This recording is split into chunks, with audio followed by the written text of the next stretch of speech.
trimmers, and trimmers are something that's like involuntary movement of the body, whether it be your hands, your arms, your legs, even the way you hold your head, and it can also lead to bad posture.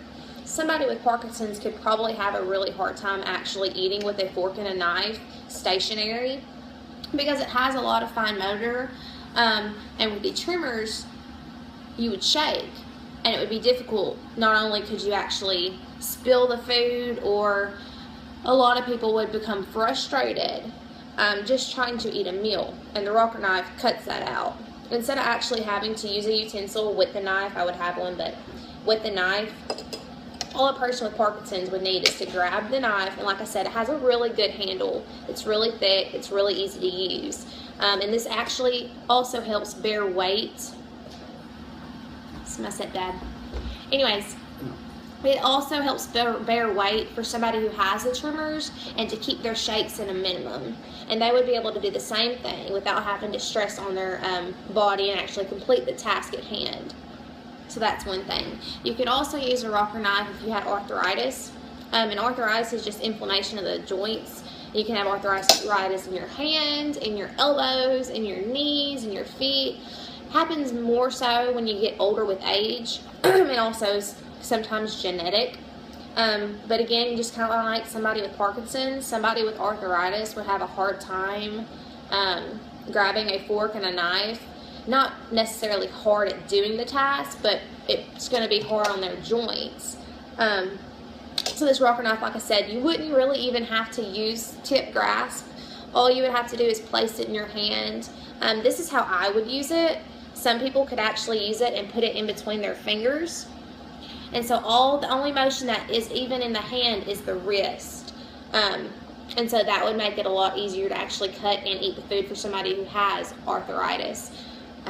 Another person that comes to mind when I need to use this would be somebody who's actually had an arm amputated. Now, amputation can lead from trauma, it can be a birth defect, a loss of one extremity. Say somebody got in a car wreck and, were thrown out the window and their arm is no longer, they had to cut it off, whatever. They only had one use of the arm. And so instead of how we ordinarily, both extremities attached, would use a fork and a knife to cut our meat, they only have one arm. So this could actually help to also separate the food and cut the food. So just put in mind that there's probably nothing mentally wrong, as with their nervous system or even their joint pain. They just only have one arm. So they would do the same thing. They would just put it down on the chicken, as I'm using, and rock. And they can separate, just like I was doing before. Separate it, pick up the fork, and eat.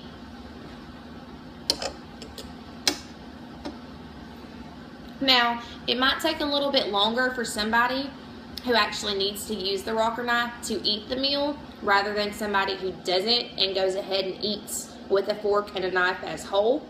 But it's very efficient, and it actually lets the patient or person who needs the knife to feel more independent, which can also boost their self-esteem and help with the process of living life. Now, I enjoy this adaptive equipment activity. I'm actually going to keep my rocker knife and probably use it later on because it really is that easy. If there's any questions or anything that anybody wants to ask, feel free to put them in the comments below. I'll be more than happy to answer them for you. Thank you so much for watching. You'll have a good night.